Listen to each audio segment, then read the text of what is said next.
বাংলাদেশ কি ভারতকে সরিয়ে চীনের দিকে ঝুঁকছে? বাংলাদেশ তার নিজের মতন করে গড়ে উঠতে চায়, গড়ে উঠবে। কার কাঁধে হাত রেখে গড়ে উঠবে তারা, সেটা তাদের ব্যক্তিগত ব্যাপার। তারা প্রতিরক্ষা সরঞ্জাম চীন থেকে কিনে তারা নিজেদের শক্তিশালী করে তুলুক। আজকে আমাদের দেশ, আমরা ফ্রান্স থেকে যুদ্ধ বিমান কিনছি না, আমরা মার্কিন সরকারের কাছ থেকে আমরা যুদ্ধ বিমান কিনছি না। চীন সফর শেষে যদি বাংলাদেশের প্রধানমন্ত্রী তারেক রহমান ভারত সফর করেন, তবে ভারতীয় গণমাধ্যম বলছে সেটি হবে এক নজিরবিহীন ভারসাম্যের বার্তা। কারণ ভারত চাইছিল তারেক রহমান আগে দিল্লি সফর করুন, ভারত আগ্রহ দেখিয়েছিল। ভারতকে বাদ দিয়ে বাংলাদেশের বাস্তবতা এগিয়ে নেওয়া কঠিন।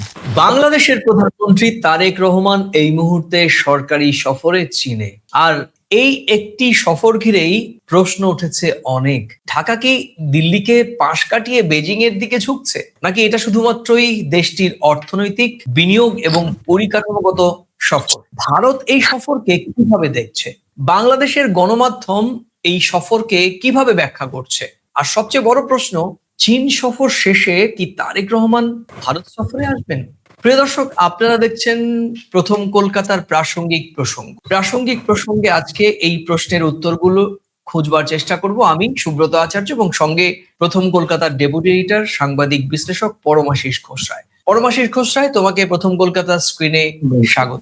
পরমাশিস, তুমি জানো যে এই মুহূর্তে বাংলাদেশের প্রধানমন্ত্রী তারেক রহমান চীন সফর করছেন।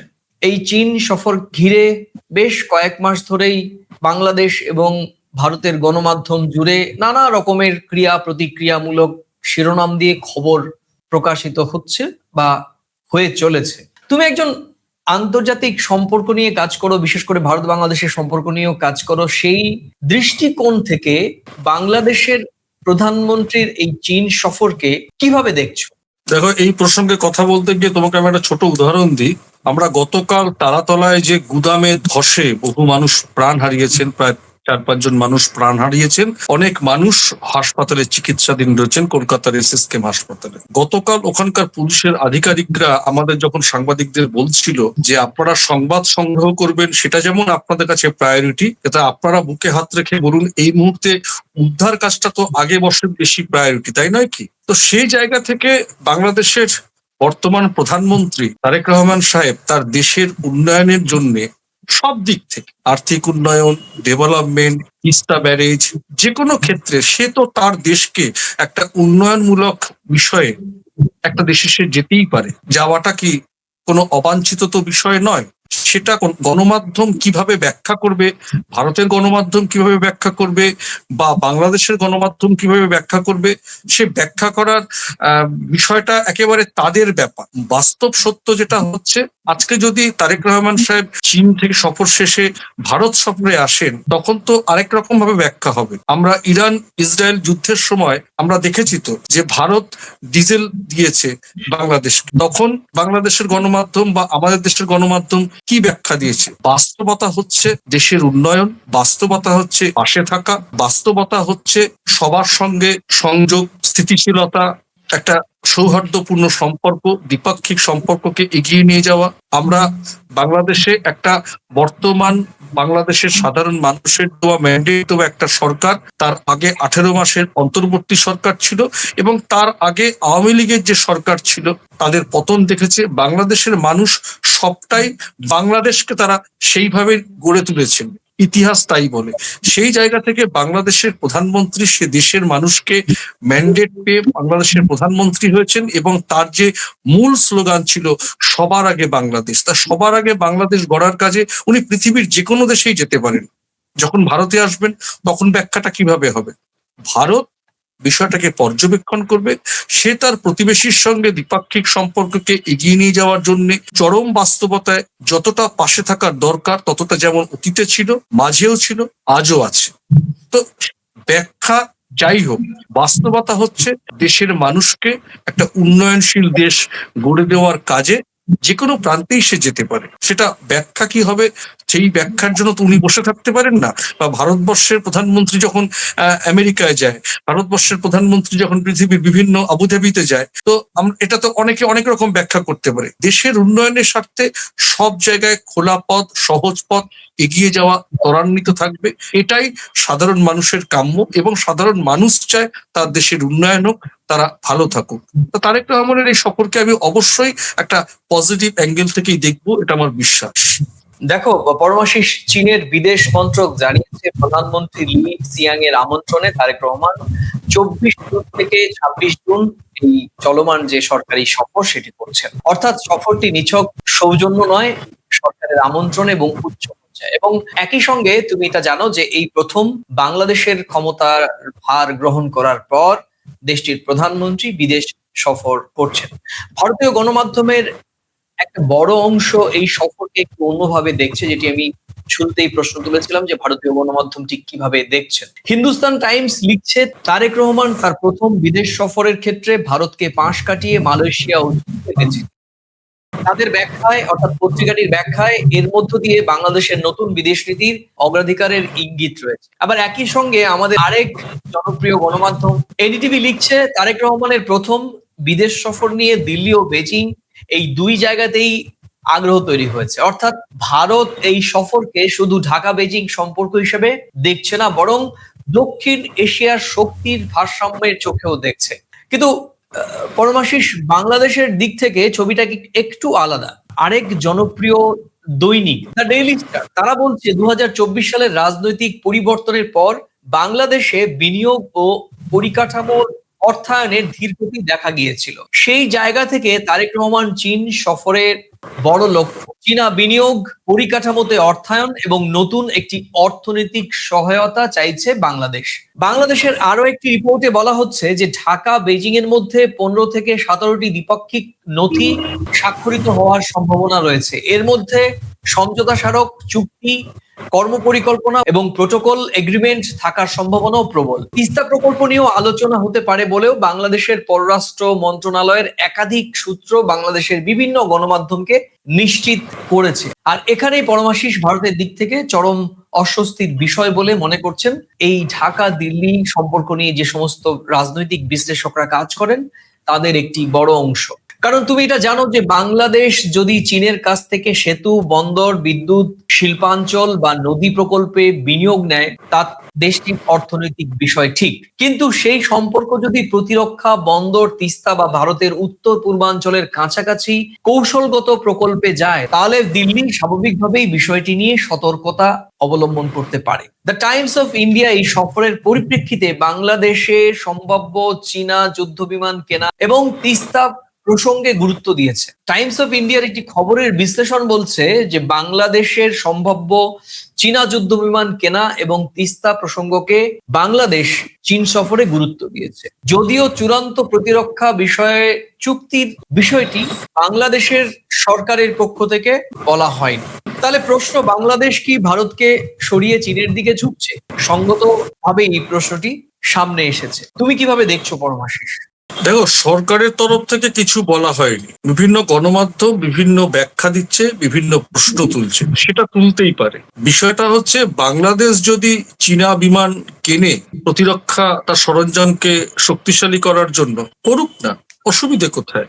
বাংলাদেশের বর্তমান যে কলকাতা থেকে মানে দিল্লি থেকে যিনি হাইকমিশনার গেছেন, দীনেশ ত্রিবেদী তো বলেছেন যে ওদিকের 20 কোটি আর আমাদের 140 কোটি, আমাদের কাজ হবে পুরো গণতন্ত্রটা রক্ষা করা। না, এটা নিয়ে তো বিতর্ক তৈরি হয়েছে। তুমি জানো যে এই বাংলাদেশের একটি রাজনৈতিক অংশ, শুধু তাই নয়, সরকারের পক্ষ থেকে এই বিষয়টির ব্যাখ্যা চাওয়া হয়েছিল। ব্যাখ্যা যাই চাওয়া হোক, বাংলাদেশ তার নিজের মতন করে গড়ে উঠতে চায়, গড়ে উঠবে। কার কাঁধে হাত রেখে গড়ে উঠবে সেটা তাদের ব্যক্তিগত ব্যাপার। তারা প্রতিরক্ষা সরঞ্জাম চীন থেকে কিনে তারা নিজেদের শক্তিশালী করে তুলুক, সাধুবাদ, অবশ্যই সাধুবাদ। একটা নতুন সরকার তার নতুন ভাবনায় তার দেশকে বিভিন্ন ক্ষেত্রে যদি উন্নয়নমূলক কাজে তার গতি আনতে পারে, সেটা একজন প্রতিবেশী দেশের মানুষ হিসেবে সেটা তো আমি বলবো যে তারা ভালো কাজ করছে, করুক। কিন্তু ভারত আমার দিকে কেউ যদি বন্দুক তাক করে, ভারত কি বসে থাকবে? ভারতও তো 10টা বন্দুক তাক করে রেখে দেবে। আবার এটাও তো দেখতে হবে চরম বাস্তবতায় আমরা সবসময় বিভিন্ন গণমাধ্যমে দেখি, খবরে উঠে আসে সীমান্ত সমস্যা। সেই সীমান্ত সমস্যা নিয়ে তো বিজিবি এবং বিএসএফ দিল্লিতে চলতি মাসের শুরুতে বৈঠক হয়ে গেল। তো এগুলো সরকারি পর্যায়ে কার্যক্রম, একটা সরকারের সঙ্গে একটা সরকারের বিভিন্ন কার্যক্রম থাকবে, সেটা নিয়ে বিভিন্ন গণমাধ্যম ব্যাখ্যা করবে, আমরাও সেই ব্যাখ্যা নিয়ে আলোচনায় আসব। তো স্বাভাবিকভাবে সরকারের তরফ থেকে এখনো কিছু বলা হয়নি। সরকারের তরফ থেকে যদি বলাও হয়ে থাকে, তারা আজকে আমাদের দেশ, আমরা ফ্রান্স থেকে যুদ্ধ বিমান কিনছি না, আমরা মার্কিন সরকারের কাছ থেকে আমরা যুদ্ধ বিমান কিনছি না। সে তার সরকারকে আমার দিকেই যে তাকে ভরসা করতে হবে, অন্যদিকে সে ভরসা করতে পারবে না, এটা তো কোথাও ভাই লেখা নেই। কিন্তু আমি আমার জায়গায় ঠিক থাকবো। আমার দিকে যদি কেউ আঙুল তাকায়, আমার উত্তর পূর্বাঞ্চলকে যদি আমার নিরাপত্তার জালে আমাদেরকে আরো নজরদারি বাড়াতে হয়। তুমি তো জানছো যে পশ্চিমবঙ্গে গত 15 বছরের সরকার, তার আগের বছরের 34 বছরের সরকার, এই যে সীমান্ত সমস্যা 4500 মাইল, এই যে জমি দেওয়া হয়নি, 1.5 মাসে কত সীমান্ত সমস্যা, মানে তো বেড়া দেওয়ার কাজ চলছে। তো সে তার মতন চলবে, আমি আমার মতন চলবো। আমার সম্পর্কটা, দ্বিপাক্ষিক সম্পর্কটা একটা পজিটিভ অ্যাঙ্গেলে থাকে না নেগেটিভ অ্যাঙ্গেলে থাকে। প্রতিবেশী দেশের সঙ্গে প্রতিবেশী দেশের একটা সুসম্পর্ক বজায় থাকে, সেটা দুটো স্বার্থেও হয়, ভালো লাগায় হয়, ভালোবাসায় হয়, সংস্কৃতিতে হয়, শিক্ষায় হয়। আর বাংলাদেশের সঙ্গে ভারতের সম্পর্ক সর্বজন বিদিত কেমন। এর মানে এইটা নয় যে বাংলাদেশ একটা দেশের সঙ্গে তার দেশের উন্নয়নের স্বার্থে তারা অগ্রগতি করবে না, এটা এটা এটা এটা কোথাও বলা নেই যে করবে না। কিন্তু ভারত সব বিষয়টাই ঢাকা দিল্লির সম্পর্ক কেমন, কি ছিল, মাঝে কি হয়েছিল, বর্তমান বাস্তবতায় কি, এটা সর্বজন বিদিত, সবাই জানে। আর লক্ষ্য রাখা, অবশ্যই দিল্লি সবটাই নজর রাখছে। পরমাশিস, আমরা গত আওয়ামী লীগ সরকার গত গত 2024-এর কয়েক 9 আগস্টের পরও বিদেশ মন্ত্রক যে মন্তব্য করেছে, মাঝেও যে মন্তব্য করেছে, আজও সেই মন্তব্য করছে। একদমই একদম আমাদের কাজ পরমাশিস, হচ্ছে বিদেশের সম্পর্কে বজায় রাখা, মানুষের অধিকারের স্বার্থে কথা বলা। একদমই ঠিক। আমরা চেষ্টা করি যে ভারত এবং বাংলাদেশের সম্পর্ক, সাধারণ মানুষের সম্পর্ক, কূটনৈতিক সম্পর্ক, বাণিজ্যিক সম্পর্ক স্বাভাবিক জায়গাতে ফিরে আসুক, পারস্পরিক বিশ্বাস, আস্থা এবং বন্ধুত্বের পরিবেশে ফিরে আসুক। এই কিছু ক্ষেত্রে ভুল বুঝাবুঝি সেগুলো থাকবেই, এবং সেই ভুল বোঝাবুঝি নিরসনের জন্য সংশ্লিষ্ট দপ্তর, সংশ্লিষ্ট মন্ত্রক, সংশ্লিষ্ট পররাষ্ট্র বিভাগের যারা কর্মকর্তা রয়েছেন বা আধিকারিক রয়েছেন, তারা নিজেদের মধ্যে যোগাযোগ অব্যাহত রাখবেন। কিন্তু সমালোচকদের মুখ কিভাবে আটকাবে পরমাশিস বলতো? গণমাধ্যম, দুই দেশের গণমাধ্যমে কিন্তু এই সফরের নেগেটিভ সাইডটাকে খুব বেশি করে সামনে আনছে। ভারতীয় গণমাধ্যমের একটি অংশ তারাও বলছেন, যেমন তোমাকে বললাম, দিল্লিকে পাশ কাটিয়ে চীনে যাওয়া। আবার এনডিটিভি বলছেন যে এটি বাংলাদেশের পরিকাঠামো বা সামগ্রিকভাবে অর্থায়ন, এই সমস্ত বিষয়ের দিকে ঝোঁকা। এবং বাংলাদেশের গণমাধ্যমও বলছে যে এই ক্ষেত্রে তিস্তা মহাপরিকল্পনার বিষয়টি নিয়ে আলোচনায় আসবে। তো সব মিলিয়েই সম্পাদকীয় এবং উপসম্পাদকীয় গুলোতে উঠে এসেছে, ঢাকা এখন আসলে দর কষাকষির জায়গাটা বাড়াতে চাইছে পরমাশিস। চীন থেকে একদিকে ঢাকা যেমন বিনিয়োগ চাইছে, অন্যদিকে ভারতের সঙ্গে সম্পর্ক পুরো ভাঙতে চাইছে। কারণ বাংলাদেশ জানে ভারতের সঙ্গে সীমান্ত, বাণিজ্য, বিদ্যুৎ, চিকিৎসা, ভিসা, নদী, নিরাপত্তা, এই সবগুলো জায়গাতেই বাংলাদেশ অঙ্গাঙ্গি ভাবে জড়িয়ে রয়েছে। ভারতকে বাদ দিয়ে বাংলাদেশের বাস্তবতা এগিয়ে নেওয়া কঠিন। আবার ভারতের উপর নির্ভর করেও ঢাকা নিজের দর কষাকষির ক্ষমতা বাড়াতে পারবে না। তাই তারেক রহমানের চীন সফরের মূল বার্তা সম্ভবত এটাই যে বাংলাদেশ এখন একাধিক দরজা খোলা রাখতে চাইছে। এবার স্বাভাবিকভাবেই প্রশ্ন যে চীন সফরের পর কি তাহলে তারেক রহমান ভারত সফরে আসবেন? কি বলবো? দেখো, তোমাকে একটা বিষয় আমি খুব ছোট্ট করে যদি বলি, যে আমি যে বাড়িতে থাকি, আমার এক প্রতিবেশী, তার ইলিশ মাছের ব্যবসা। আমি বাজারে গেছি, তার দোকান, তাকেও দেখতে পাচ্ছি, আবার আরেকজনকে দেখতে পাচ্ছি।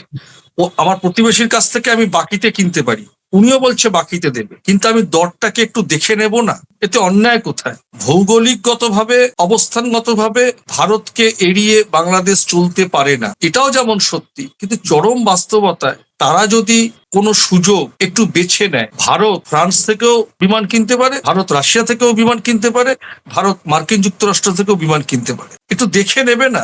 এতে অন্যায় কোথায়? নির্ভরশীলতা অবশ্যই বাংলাদেশ ভারতের উপরে রাখে, কিন্তু সেও তো স্বনির্ভর হওয়ার ক্ষেত্রে সে যদি এগোতে চায়, সে যদি একটু বুঝতে চায়, এতে অন্যায় কোথায়?